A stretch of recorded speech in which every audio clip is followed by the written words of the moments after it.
The grand cathedral bells toll mournfully, their somber sound echoing through the frigid morning air. Below towering stone walls, a vast crowd huddles together, their breath visible in the biting cold. Farmers, widows, soldiers, and children stand shoulder to shoulder, their faces etched with a desperate hope. Each face tells a story of hardship and longing, illuminated by the faint, cold light.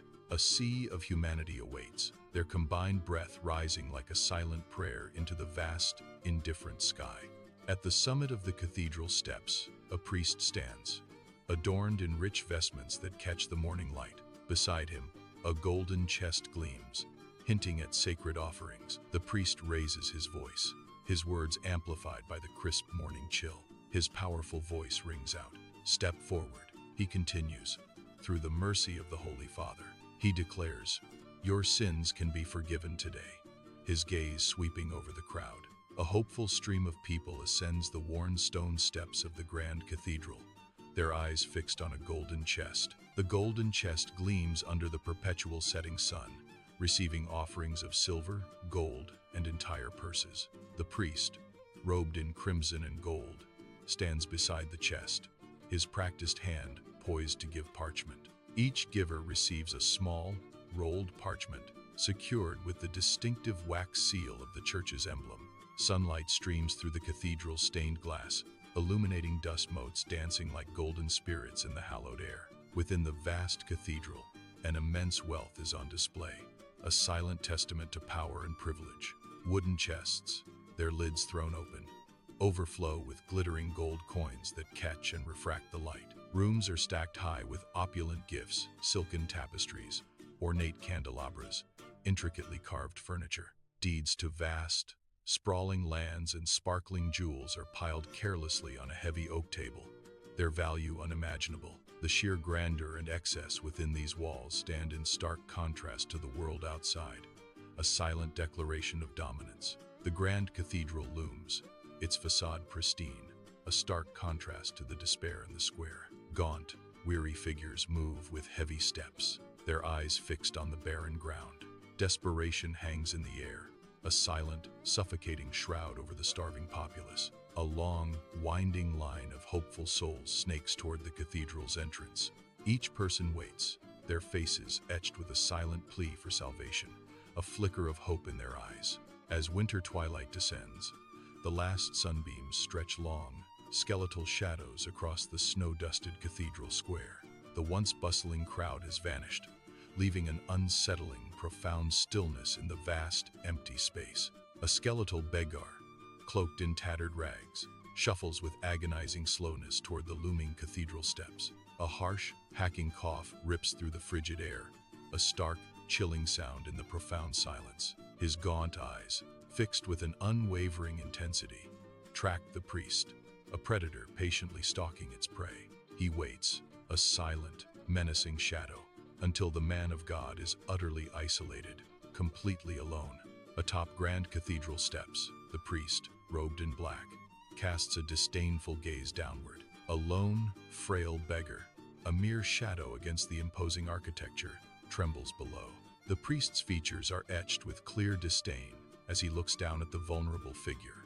The beggar bows weakly, his body trembling, a silent plea in his posture. The priest's voice cuts through the air, sharp and cold. "What do you want?" The beggar, with a fragile hope, replies, "I have come to buy my place in heaven." On the cathedral steps, the priest unleashes a scornful laugh, its harsh sound echoing in the open air. The priest's lip curls in a sneer, his eyes narrowing with contempt. The beggar slowly opens his hand, revealing a single, tarnished copper coin resting in his grimy palm. The priest's gaze falls upon the humble offering, his sneer deepening. "With what?" A cruel smirk plays on the priest's lips as he dismisses the meager coin. His voice dripping with disdain, the priest declares, "That will not buy heaven." On the grand cathedral steps, the beggar's eyes, burning with quiet intensity, lock onto the priest. The priest's pleasant smile falters, his brow furrowing with a flicker of unease. The beggar's voice cuts through the air, resonant with a challenging truth. "But I have heard that heaven is for the poor."